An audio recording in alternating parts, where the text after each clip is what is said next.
बाराबंकी में कांग्रेस के अध्यक्ष राहुल गांधी ने जनसभा को संबोधित करते हुए एक बार फिर प्रधानमंत्री मोदी को चौकीदार चोर कहा और जनसभा में राहुल गांधी ने चौकीदार चोर के नारे लगवाए। अमेठी में राहुल के नामांकन पर आपत्ति मामले में गड़बड़ी नहीं मिली है, इसका फैसला जिला निर्वाचन अधिकारी ने सुनाया। कांग्रेस अध्यक्ष राहुल गांधी ने राफेल मामले पर सुप्रीम कोर्ट में अपना जवाब दाखिल कर दिया है। राहुल गांधी ने कोर्ट में कहा है कि उन्होंने चुनाव प्रचार के दौरान उत्तेजना में ऐसा बयान दिया था। पश्चिम बंगाल में सीएम योगी आदित्यनाथ ने कहा कि पूरे देश से एक ही आवाज आ रही है, मोदी मोदी मोदी, सबका साथ सबका विकास।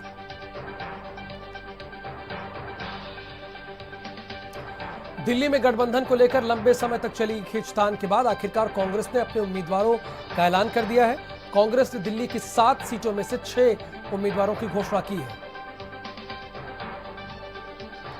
लखीमपुर खीरी में सपा सुप्रीमो अखिलेश यादव ने जनसभा को संबोधित किया। इस दौरान उन्होंने बीजेपी सरकार पर निशाना साधते हुए कहा, जनता बीजेपी को माफ नहीं करेगी।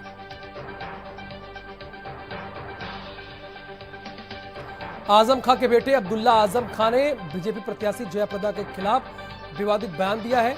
अब्दुल्ला ने कहा कि अली भी हमारे हैं, बजरंग बली भी चाहिए लेकिन अनारकली नहीं चाहिए। अब्दुल्ला आजम के विवादित बयान पर जयाप्रदा ने पलटवार किया। उन्होंने कहा, अब्दुल्ला मेरे सामने बड़ा हुआ है, मुझे नहीं पता था कि अब्दुल्ला भी अपने पिता की तरह निकलेगा। वाराणसी में बीजेपी के प्रदेश अध्यक्ष डॉक्टर महेंद्र नाथ पांडे ने आजम खां के बेटे अब्दुल्ला के बयान पर हमला बोला। उन्होंने कहा कि हम सोचते थे कि आजम ने गलत शिक्षा हासिल की है, दुर्भाग्य है कि बेटे को भी ये संस्कार दिए हैं। दिल्ली में जेट एयरवेज के हजारों कर्मचारियों को राहत मिली है। केंद्र सरकार ने पहल से स्पाइस जेट और एयर इंडिया ने मोर्चा संभाला है।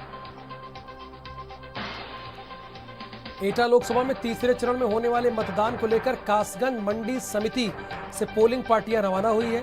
कल 1206 बूथों पर मतदान होंगे। गोरखपुर में एसएसपी ने नामांकन को लेकर कलेक्ट्रेट परिसर की सुरक्षा व्यवस्था का जायजा लिया। इस दौरान पुलिस अधीक्षक नगर मौजूद रहे।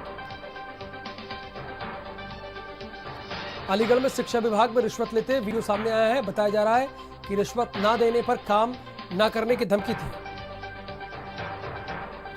संभल में मुखबिर की सूचना पर पुलिस ने प्रसपा प्रत्याशी के चुनाव कार्यालय पर छापा मारा। छापा मारकर शराब की 2 पेटी चुनाव कार्यालय के कैंपस से बरामद की।